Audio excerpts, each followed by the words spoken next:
Les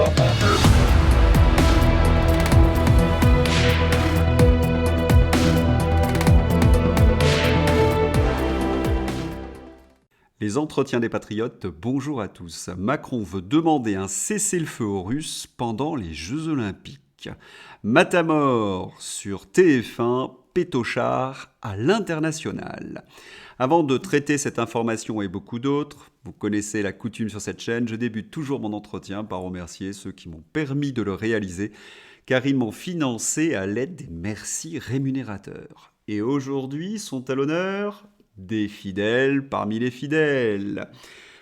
Corsaire, Émile Hérault, ma chère Yvette Poré, ma chère Caroline Darbini et Thierry Libre. Merci à eux du fond du cœur. Et puis je tenais à vous remercier pour votre soutien inconditionnel. Alors, on n'arrête pas le combat, la réinformation est une noble cause.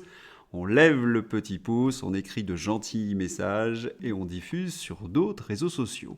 La nouvelle vient de tomber, elle a fait l'effet d'une bombe. Macron va demander un cessez-le-feu en Ukraine le temps des Jeux Olympiques. L'extrait est dans ma description. Mais d'où vient cette information ? Elle est rapportée par Darius Rochebin. C'est une question à Emmanuel Macron de la télévision ukrainienne. Le journaliste lui demande s'il peut interférer pour obtenir un cessez-le-feu pendant les Jeux Olympiques. Est-ce qu'il peut donc demander à Vladimir Poutine un cessez-le-feu ? Et Emmanuel Macron a répondu positivement. Et là, les bras nous en tombent. Macron n'a pas compris qu'il est dans une position très délicate pour demander quelque chose. Oui, cela paraît complètement fou. Je crois que je vais arrêter de commenter ce monde devenu complètement fou pour ne pas devenir fou moi-même. Un cessez-le-feu durant les Jeux Olympiques. Par ailleurs, la télévision russe avait déjà annoncé la nouvelle, mais elle est confirmée par la télévision ukrainienne. Donc, Aniva nous dit que selon les médias russes, Macron propose un cessez-le-feu en Ukraine au moment des Jeux Olympiques de Paris. Darius Rochebin en est tout décontenancé, lui qui était tout content de la déclaration de Macron sur contrer les forces russes. Regardez l'antithèse entre le discours d'Aniva, qui annonce le cessez-le-feu, et les propos d'Emmanuel Macron qui apparaissent sur LCI au même moment. Poutine entretient un discours de la peur. Il ne faut pas se laisser intimider. Nous n'avons pas face à nous une grande puissance. La Russie est une puissance moyenne dotée de l'arme nucléaire, mais dont le PIB est très inférieur à celui des Européens. On a l'impression de rêver lorsqu'on lit ce genre de discours d'Emmanuel Macron. Un discours de la peur, mais c'est Emmanuel Macron qui utilise ce discours de la peur depuis 7 ans. Franchement, il y en a assez de ces inversions accusatoires. Emmanuel Macron instrumentalise systématiquement la peur pour se maintenir au pouvoir. Et la façon dont il minimise la puissance russe qui est en train de gagner la guerre contre l'Ukraine et contre l'OTAN. Que fait Emmanuel Macron ? Eh bien, il joue ce qu'on appelle le rôle du soldat fanfaron, du matamor. Il fait semblant d'avoir des muscles. Non, je n'ai même pas peur. Mais en secret, il négocie un cessez-le-feu avec les Russes. Pitoyable Emmanuel Macron. Et à la une des journaux, nous avons ce genre de titre. Guerre en Ukraine, peut-être qu'à un moment donné, il faudra avoir des opérations sur le terrain, réaffirme Emmanuel Macron. Le président de la République a ajouté dans un entretien accordé aux Parisiens que la Russie n'est pas une grande puissance. Ce qu'il y a de sidérant avec Emmanuel Macron, c'est qu'il nous fait vivre dans un monde parallèle, un monde de folie. La Russie, une puissance moyenne, mais c'est le plus grand pays du monde, riche en pétrole et en gaz. L'économie russe est en croissance, le bilan économique de Vladimir Poutine est très bon.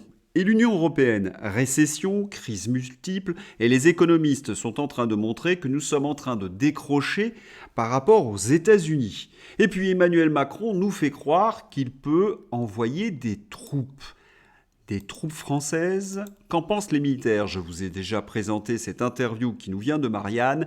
Il ne faut pas se leurrer. Face aux Russes, on est une armée de majorettes. Mais il y a pire, vous le savez, nous n'avons plus de munitions pour mener une guerre de haute intensité. L'Ukraine fait face à une grave crise de munitions et recule sur le terrain. Et l'Occident ne peut plus en fournir. Stock vide, production faible. Pourquoi refuser de négocier avant que l'Ukraine ne perde du terrain ? Tout ceci est franchement absurde. Pour rappel, quel a été le premier conflit d'Emmanuel Macron lorsqu'il a été élu? C'est avec son chef d'état-major des armées, Pierre de Villiers, qui avait alerté les sénateurs que si le budget d'Emmanuel Macron était voté, eh bien l'armée française ne pourrait plus assumer ses missions.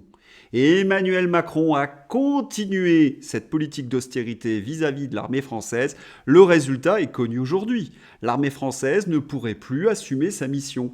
Une guerre de haute intensité, les plus optimistes parlent que l'armée française tiendrait une semaine. Les autres parlent de 3 jours. Et Emmanuel Macron veut entraîner des troupes au sol en Ukraine, c'est ni plus ni moins stupide. Juste un petit parallèle. Pendant la pandémie, nous avons vécu la même politique. Emmanuel Macron a fermé des lits à l'hôpital. Et il a continué cette politique pendant la pandémie. Il a dû donc trouver un bouc émissaire, les non-vaccinés. Quant à la chose militaire, même le Goyafi est obligé de dire ce que je vous ai dit. Si on n'a pas les moyens d'envoyer des obus aux Ukrainiens, ça veut dire qu'on ne les a pas non plus pour mener des opérations de grande ampleur. Mais le Goyafi n'est pas le seul à affirmer que la France n'a pas les moyens d'entrer dans le conflit ukrainien. Tous les militaires qui défilent sur le plateau de LCI ne sont pas très chauds. Oui, les intervenants ne sont pas trop motivés pour voir des troupes françaises au combat en Ukraine, au grand désarroi de Darius Rojman. Ah, les pauvres journalistes aux ordres. Le réel vient les contredire. Pas facile, en effet, d'être journaliste de propagande. Mais il y a aussi une information qui peut expliquer pourquoi Emmanuel Macron se traîne aux genoux de Vladimir Poutine pour lui demander un cessez-le-feu. Rappelons-nous, Jeux Olympiques Paris 2024, un ordinateur et des clés USB contenant des plans de sécurisation volés dans un train à Paris. Les données ont été dérobées dans la sacoche d'un ingénieur de la mairie de Paris qui a déposé plainte lundi soir au commissariat de la gare du Nord. C'est une information du 27 février. Voilà, Emmanuel Macron à la télévision française ou dans la presse française, il montre ses muscles et lorsqu'il est à l'étranger, eh bien, c'est profil bas. Guerre en Ukraine, la France, l'Allemagne et la Pologne, d'accord pour ne jamais prendre l'initiative de l'escalade. Or, c'est exactement le discours inverse qu'on a entendu sur les plateaux de télévision et notamment sur LCU. La France qui était prête à prendre l'initiative de l'escalade. Les faits contredisent encore une fois Emmanuel Macron. À Berlin, où il rencontrait Olaf Scholz et Donald Tusk, le président français a réaffirmé le soutien des États européens à l'Ukraine contre la Russie. Toujours cette même réunion du 16 mars, nous ne sommes pas en guerre contre la Russie, affirme Olaf Scholz, chancelier allemand, lors d'une prise de parole commune à Berlin avec Emmanuel Macron qui baissait les yeux. La Pologne et la France ont convenu qu'elles ne provoqueraient jamais une escalade du conflit. Je viens de vous lire cette information en Ukraine, a déclaré Macron à l'issue d'une réunion avec Olaf Scholz et Donald Tusk. Et Emmanuel Macron, lors de cette visite, nous a fait une François Hollande. Oui, on a dû lui attraper le bras pour qu'il marche dans la bonne direction. Faites quelque chose avant qu'il ne soit trop tard. Macron est malade. Schizophrénie. Hier en Allemagne, tout absorbé de lui-même, il a encore gaffé. Donald Tusk et Olaf Scholz ont dû intervenir pour l'arrêter. La vidéo dans la description. Vous y verrez Emmanuel Macron bombant le torse, les pecs tordus, regardant des militaires. Il était tout à son rôle de soldat fanfaron. Il a été rappelé à la réalité par ses deux homologues. Comment se fait-il qu'Emmanuel Macron puisse continuer à faire le pitre à la télévision ? Vous connaissez la réponse si vous êtes fidèle de ces entretiens, c'est parce qu'il y a des journalistes aux ordres, et notamment les journalistes de l'Aberration. Régis de Castelnau, dans un papier bien senti, s'est indigné de la dernière position de quelqu'un que l'on connaît bien sur cette chaîne, Thomas Legrand. Au service de sa triste cause, M.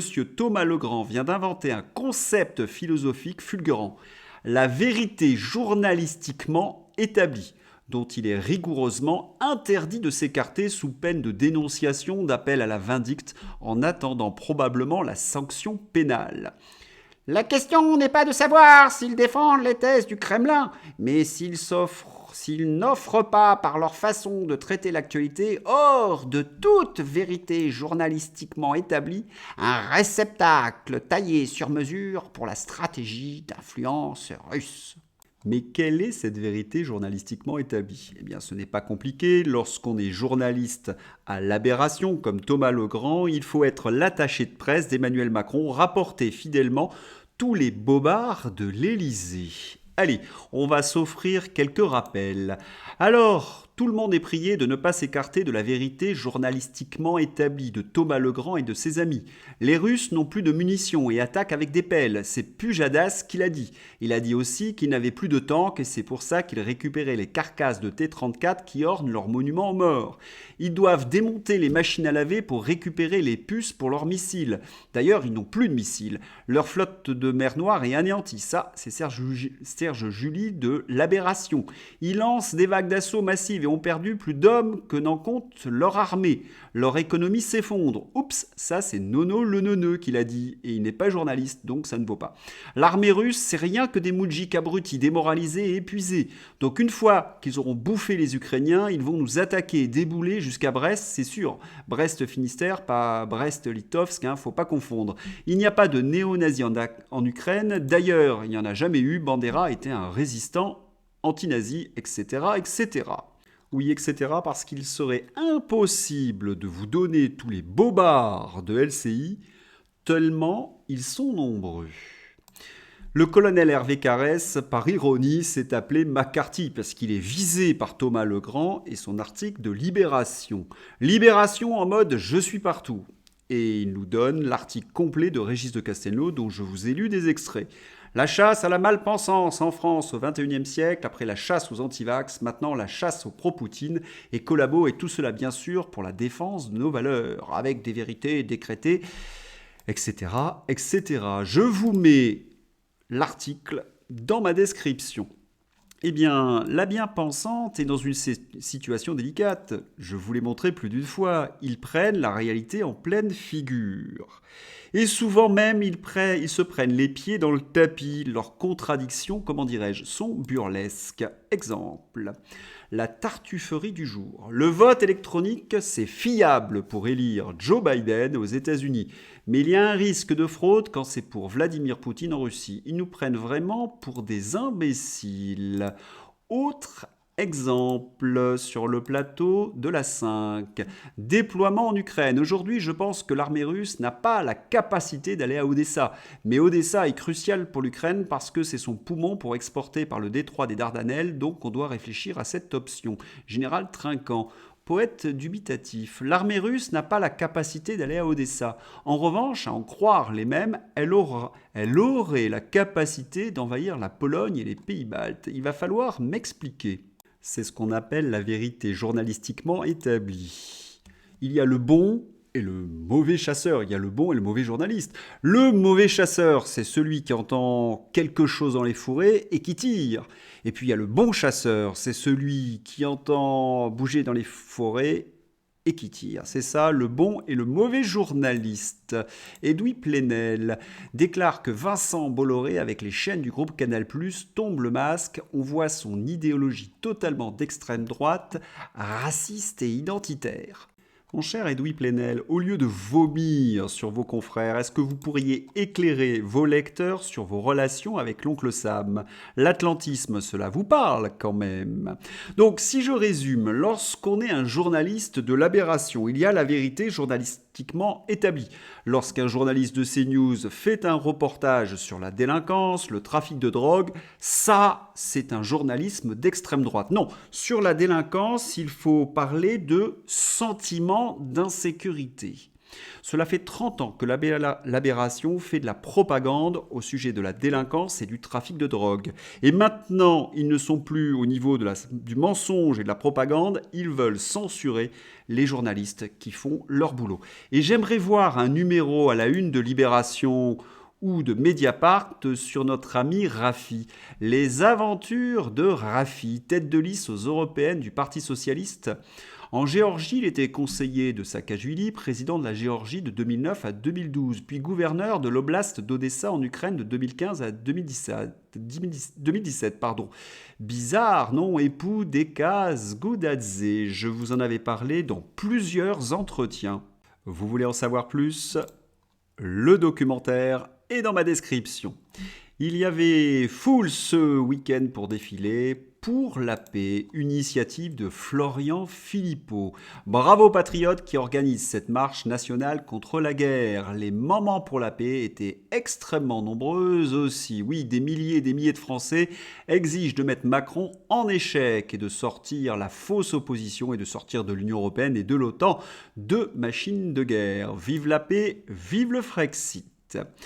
Un sondage qui a fait l'effet d'une bombe dans le macrocosme politique parisien. C'est un sondage qui a été demandé par les LR.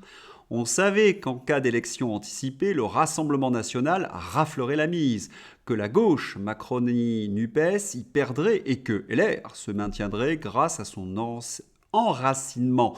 Mais une surprise, le RN est en mesure de se dégager une majorité absolue. Une conclusion, la pression va devenir insupportable pour les LR, qui sont condamnés à se positionner très rapidement sous peine de disparition. Selon les projections, le Rassemblement national pourrait obtenir fourchette basse 243 députés, fourchette haute 305 députés et une moyenne de 278. Quant à la majorité présidentielle actuelle, eh bien, elle deviendrait la minorité présidentielle, entre 117 et 165 sièges. Une véritable raclée. Et les nouvelles qui arrivent ne vont pas regonfler le moral des macronistes. Philippe Dornano, la hausse des coûts de l'énergie en France va relancer la désindustrialisation. Philippe Dornano, pour toutes les ETI prisonnières de contrats qui leur ont été imposés par les fournisseurs d'électricité. L'électricité est de 3 à 6 fois plus chère qu'en 2021, merci Bruno Le Maire, merci Emmanuel Macron, et plus de 10 fois plus chère qu'aux États-Unis. Et ça, c'est le scandale des scandales. L'Union européenne nous fait payer une électricité très chère alors que nous la produisons à très bon marché. Emmanuel Macron et Bruno Le Maire sont en train de détruire le tissu industriel français. Et pourquoi? Pour répondre à quelque chose qui ne fonctionne pas, à une lubie, à un fantasme écologique, les éoliennes. Après l'Île-Dieu et Noirmoutier, un nouveau parc éolien en mer au large de la Vendée. Fabien Bouglet ne se désespère pas. Ces éoliennes sont des armes de guerre culturelles, patrimoniales et écologiques. Nous les démantèlerons toutes une à une. Je rappelle pour ceux qui auraient oublié que l'électricité qui est produite par l'éolien a un surcoût, que nous allons devoir investir 100 milliards pour raccorder cette électricité à notre réseau national, que les éoliennes ne durent pas dans le temps, qu'elles sont mauvaises pour la faune et pour la flore, et qu'elles sont fabriquées avec des métaux rares, donc très polluantes. Le bilan de l'éolien, eh bien, c'est une catastrophe. Et pourtant, les écologistes et les européistes veulent absolument en mettre de partout. Il y a manifestement des gros sous à la clé.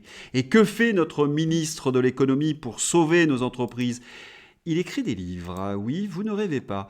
Bruno Le Maire publie un nouveau livre, La Voix française. Dilatée comme jamais, cette voix française, avec 3100 milliards de dettes et des faillites de PME en cascade. La France est ruinée. Et pendant ce temps, on a un dingo qui distribue des milliards à l'Ukraine et rêve d'une troisième guerre mondiale. Et un érotomane qui trouve encore du temps pour publier livre sur livre et rêve d'un destin présidentiel. Mais pourquoi Bruno Le Maire espère devenir président de la République? Parce qu'il espère que des Thomas Legrand, des LCU, des France 2 et des TF1, des SAD seront en place pour lui. Tant qu'il y aura des journalistes aux ordres, Bruno Le Maire pourra espérer. Mais est-ce que cela va durer très longtemps? La suite nous le dira. États-Unis, Donald Trump, le président Trump, l'Ukraine doit nous rembourser. Je vous le dis, Zelensky, le plus grand vendeur de l'histoire. À chaque fois qu'il vient dans le pays, il repart avec 50 ou 60 milliards de dollars. Si Zelensky doit rembourser la dette qu'il doit aux États-Unis, eh bien, c'est la fin de l'Ukraine. Canada, Trudeau, mais qu'arrive-t-il à notre ami Justin? Ah bah, il est dans une mauvaise passe. Excellente nouvelle. Ce vendredi, le Premier ministre canadien Justin Trudeau, ultra-mondialiste et covidiste, est poursuivi devant la Haute Cour d'Ontario pour avoir illégalement fait saisir des comptes en banque de manifestants des Convois de la Liberté en 2022. Pour mémoire, en janvier, la Cour fédérale du Canada a déjà statué que l'invocation par l'administration Trudeau de la loi sur les mesures de guerre en réponse au convoi de la liberté en 2022 était illégale. Chaque manifestant réclame 2,2 millions de dollars de dommages et intérêts. Oui, cela chauffe pour Justin Trudeau. Allez, on va se quitter avec quelques contes parodiques. Gilles, 8 fois pchout, Macron 2027. L'appel du 14 mars contre la Russie fait déjà date dans l'histoire. Le président Macron a besoin de vous. Donnez vos fils pour l'armée. Discours sur LCU. Signalez aux autorités les pacifistes et les traîtres. Thomas Legrand. Débarrassez-vous de tous les objets russes. Samovar, poupée, seconde femme.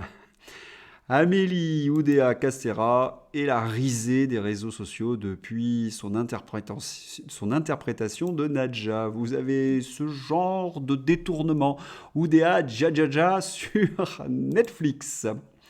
Toujours notre ami Gilles, 8 fois pchout. Incroyable coïncidence. Tous les militants Renaissance ont vu De Gaulle dans le président Macron, sans se concerter en plus. J'espère que vous avez apprécié ce journal. Je vous souhaite un excellent dimanche. À bientôt. Au revoir.